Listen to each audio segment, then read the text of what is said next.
Hello students, video शुरू करने से पहले प्लीज चैनल को लाइक, शेयर और सब्सक्राइब जरूर करें। एक इम्पॉर्टेंट इन्फॉर्मेशन, अगर आपको इस वीडियो के नोट्स चाहिए तो डिस्क्रिप्शन बॉक्स में दिया गया डाउनलोड लिंक चेक करें। Thank you. चलिए शुरू करते हैं। इस वीडियो में हम पढ़ेंगे MPCE 32 ह्यूमन रिसोर्स डेवलपमेंट के प्रीवियस ईयर क्वेश्चन और most important questions with answers. ये क्वेश्चंस आपके एग्जाम के लिए बहुत इम्पॉर्टेंट है। अगर आपने ये अच्छे से कर लिए तो एग्जाम निकलना पक्का है। Let's begin. Question 1, define human resource planning, discuss forecasting workforce supply and demand.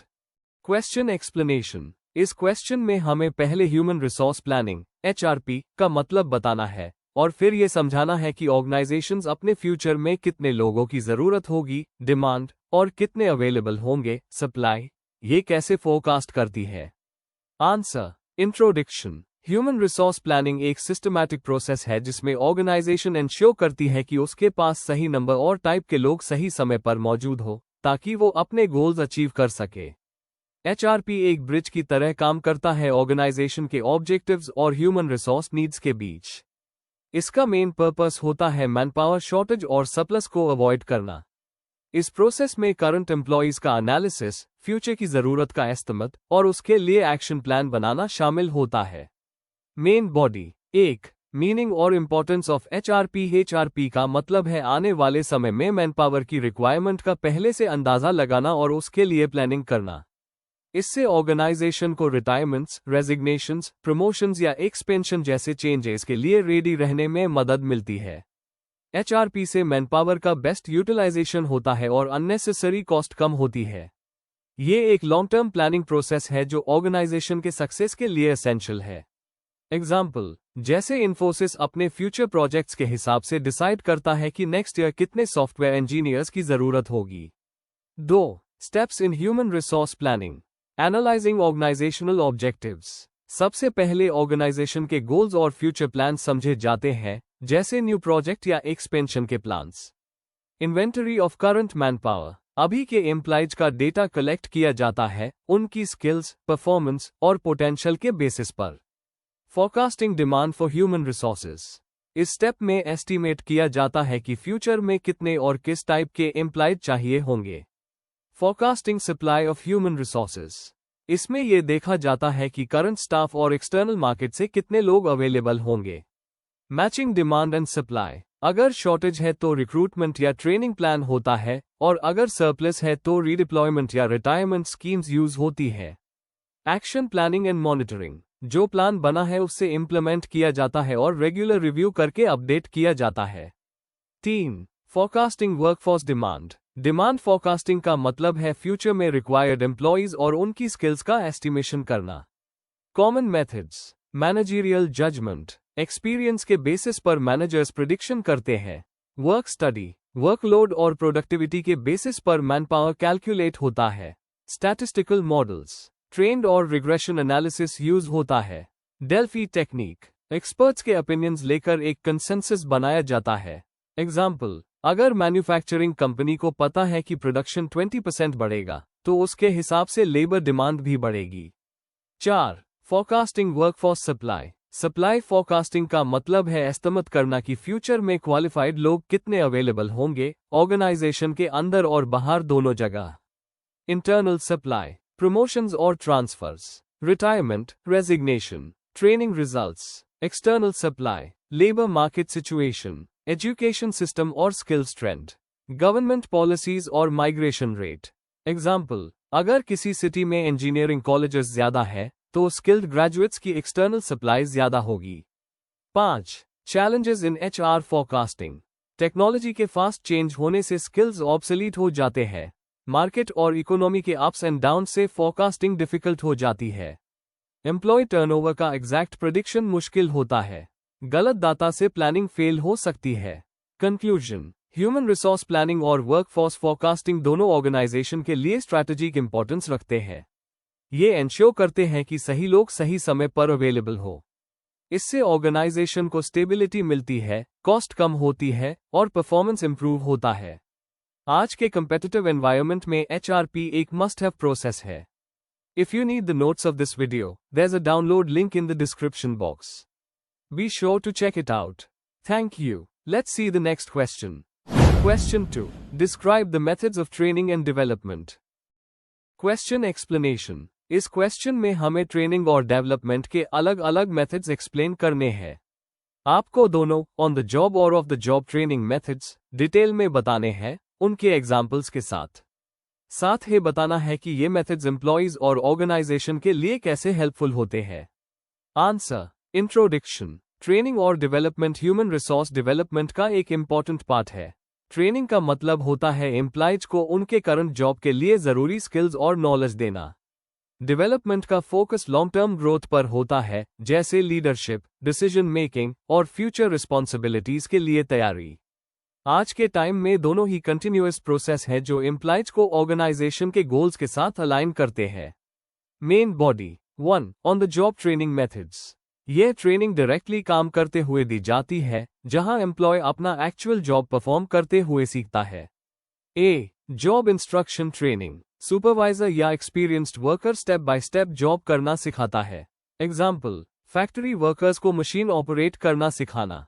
B. Coaching and mentoring. Coaching में सुपरवाइजर डायरेक्टली गाइड करता है और मेंटरिंग में senior employee long term support देता है। एग्जाम्पल, सेल्स मैनेजर नए सेल्स पर्सन को customer deal करना सिखाता है। सी. Job rotation. एम्प्लॉय को डिफरेंट डिपार्टमेंट्स में रोटेट करके काम करवाया जाता है ताकि उन्हें ऑर्गेनाइजेशन का ओवरऑल आइडिया मिले। एग्जाम्पल, मैनेजमेंट ट्रेनीज को HR, मार्केटिंग और फाइनेंस सब में काम करवाया जाता है। डी. Apprenticeship training. इस मेथड में क्लासरूम लर्निंग और प्रैक्टिकल काम दोनों मिलते हैं, मोस्टली टेक्निकल जॉब्स के लिए। एग्जाम्पल, इलेक्ट्रिशियंस या मैकेनिक्स का training period. A. Committee assignments. Employees को कमिटीज में इंक्लूड करके रियल ऑर्गेनाइजेशनल प्रॉब्लम्स पर डिस्कशन करवाया जाता है। इससे टीम वर्क और एनालिटिकल थिंकिंग डेवलप होती है। 2. Of the job training methods. यह ट्रेनिंग ऑफिस से बाहर या वर्क एनवायरनमेंट के अलावा दी जाती है, जहां थियरी और कंसेप्चुअल लर्निंग पर फोकस होता है। A. Lectures and conferences. Large groups को एक साथ इंफॉर्मेशन देने के लिए ये बेस्ट मेथड है। B. Case study method. Real life या हाइपोथेटिकल बिजनेस सिचुएशंस को एनालाइज करके प्रॉब्लम सॉल्विंग और डिसीजन मेकिंग स्किल्स डेवलप होती है। C. Role playing. Trainees real situations act करते हैं, जैसे कस्टमर कंप्लेंट हैंडल करना, ताकि बिहेवियर और कम्युनिकेशन स्किल्स इंप्रूव हो। D. Simulation and sensitivity training. Simulation में रियल जॉब सिचुएशन का प्रैक्टिस होता है बिना रिस्क के। सेंसिटिविटी ट्रेनिंग से सेल्फ अवेयरनेस और टीम बॉन्डिंग बढ़ती है। ए. Vestibule training. इस मेथड में ट्रेनिंग एक डमी वर्क सेटअप में होती है जो एक्चुअल वर्क जैसा होता है। एग्जाम्पल, पायलट्स का flight simulator training. 3. A. Learning और मॉडर्न मेथड्स। आज के डिजिटल टाइम में ऑनलाइन ट्रेनिंग काफी पॉपुलर हो गई है।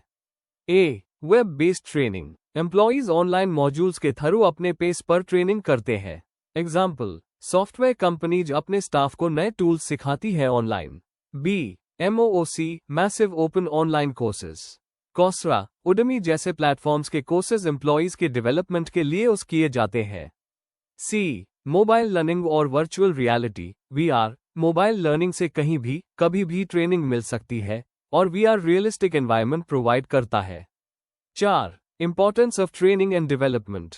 एम्प्लॉय परफॉर्मेंस और प्रोडक्टिविटी बढ़ती है। एरर्स और एक्सीडेंट्स कम होते हैं। मोटिवेशन और जॉब सेटिस्फैक्शन इंप्रूव होती है। एम्प्लॉइज हायर रोल्स के लिए रेडी होते हैं। ऑर्गेनाइजेशन टेक्नोलॉजी और चेंज के साथ अडेप्ट कर पाता है। कंक्लूजन। ट्रेनिंग और डेवलपमेंट दोनों ही ऑर्गेनाइजेशन के ग्रोथ के लिए एसेंशियल है। ऑन द जॉब और ऑफ द जॉब मेथड्स का बैलेंस्ड यूज एम्प्लॉइज के स्किल्स और मोटिवेशन दोनों को इंप्रूव करता है। आज के कंपेटिटिव एनवायरनमेंट में जो ऑर्गेनाइजेशंस अपने लोगों पर इन्वेस्ट करती है, वही लॉन्ग टर्म सक्सेस अचीव करती है। If you need the notes of this video, there's a download link in the description box. Be sure to check it out. Thank you. Let's see the next question. Question 3. Define workplace violence and discuss how it can be prevented and stopped. Question explanation. इस question में हमें workplace violence का meaning बताना है, मतलब ये किस तरह के एक्शंस होते हैं और कहां पर होते हैं। फिर हमें ये समझाना है कि ऐसे इंसिडेंट्स को प्रिवेंट और स्टॉप करने के लिए ऑर्गेनाइजेशंस क्या क्या मेजर्स ले सकती है। आंसर में कॉजेस, इफेक्ट्स और प्रिवेंशन मेथड्स लिखने हैं। आंसर। इंट्रोडक्शन। वर्कप्लेस वायलेंस का मतलब होता है कोई भी ऐसा एक्ट या थ्रेट जिससे ऑफिस या वर्क साइट पर किसी एम्प्लॉय की सेफ्टी खतरे में पड़ जाए। इसमें फिजिकल अटैक, वर्बल अब्यूज या हरेसमेंट सब कुछ आता है। आज के टाइम में वर्कप्लेस वायलेंस एक सीरियस इशू बन गया है जिससे एम्प्लॉयज और एम्प्लॉयर्स दोनों को नुकसान होता है। इसके प्रिवेंशन के लिए ऑर्गेनाइजेशंस को क्लियर पॉलिसीज, ट्रेनिंग और सपोर्ट सिस्टम्स बनाना जरूरी है। Main body. 1. Meaning and types of workplace violence.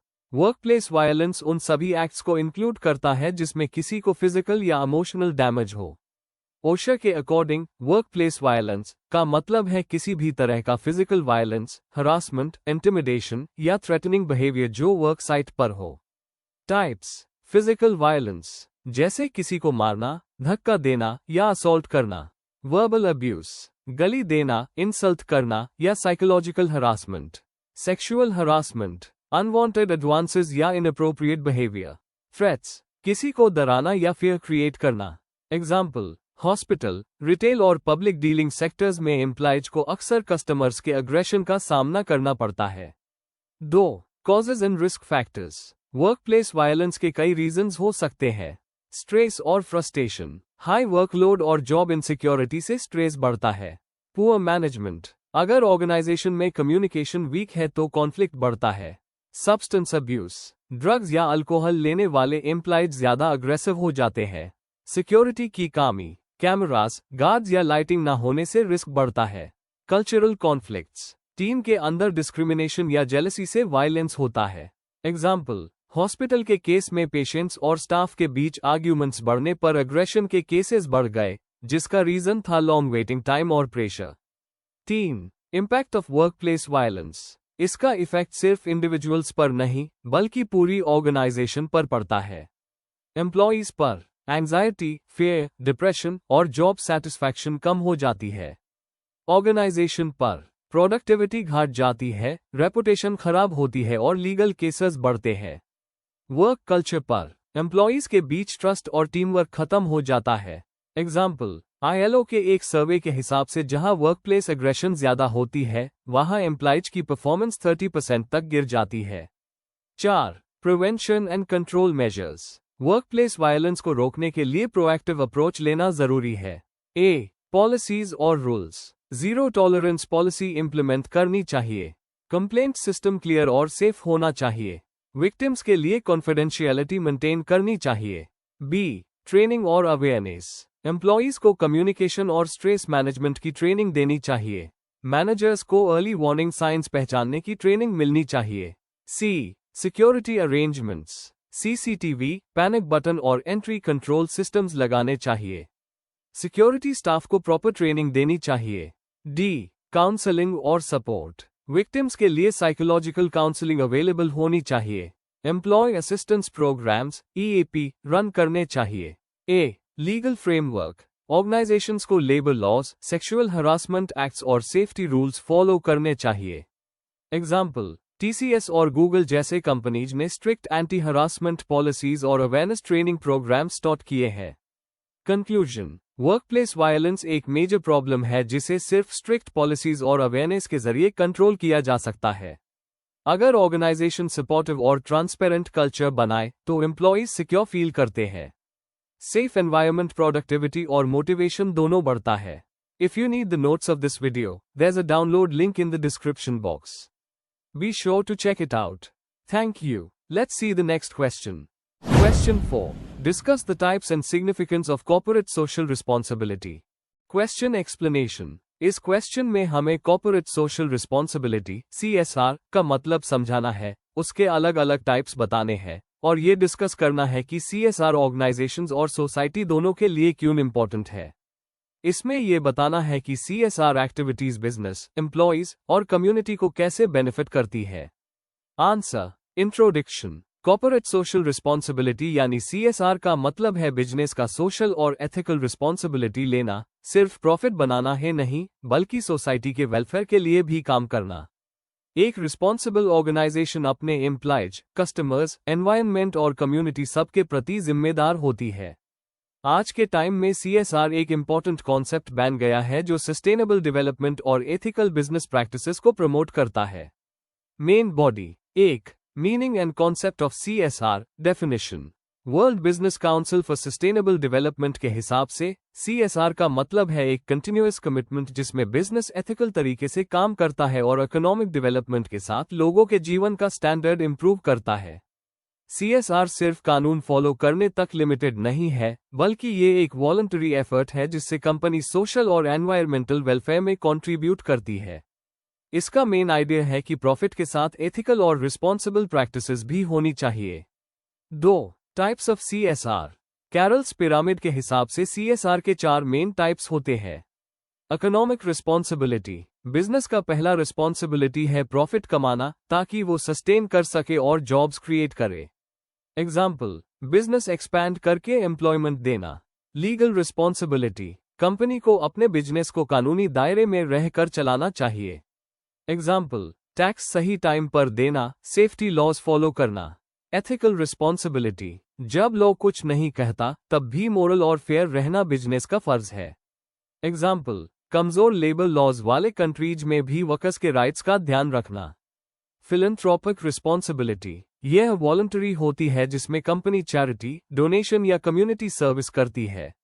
Example, schools banana, health programme support करना, डिजास्टर रिलीफ देना।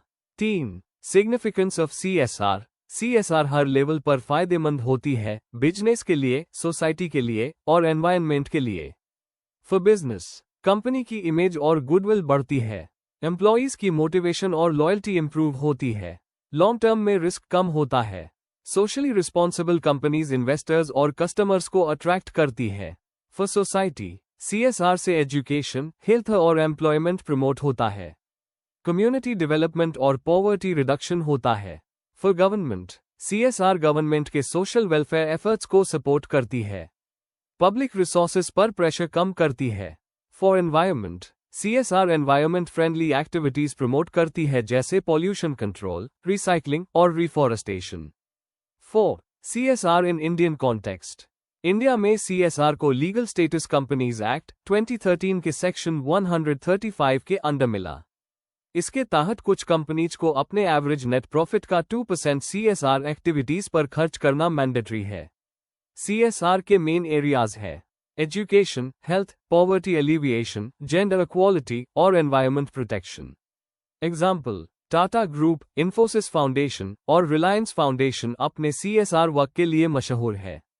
कंक्लूजन, CSR एक मॉडर्न जमाने का कॉन्सेप्ट है जिसमें कंपनी अपने बिजनेस के साथ सोसाइटी की रिस्पॉन्सिबिलिटी भी लेती है। ये बिजनेस और सोसाइटी के बीच ट्रस्ट और हार्मनी बनाता है। आज के ग्लोबल बिजनेस वर्ल्ड में CSR एक स्ट्रॉन्ग फाउंडेशन प्रोवाइड करता है सस्टेनेबल डेवलपमेंट के लिए। जब कंपनी रिस्पॉन्सिबली काम करती है तो उसका गुडविल और लॉन्ग टर्म सक्सेस दोनों बढ़ता है। Before we end, please like, share and subscribe the channel for more such study materials and one important information अगर आपको नोट्स चाहिए तो डिस्क्रिप्शन बॉक्स में डाउनलोड लिंक दिया हुआ है, जरूर चेक करें। Thank you.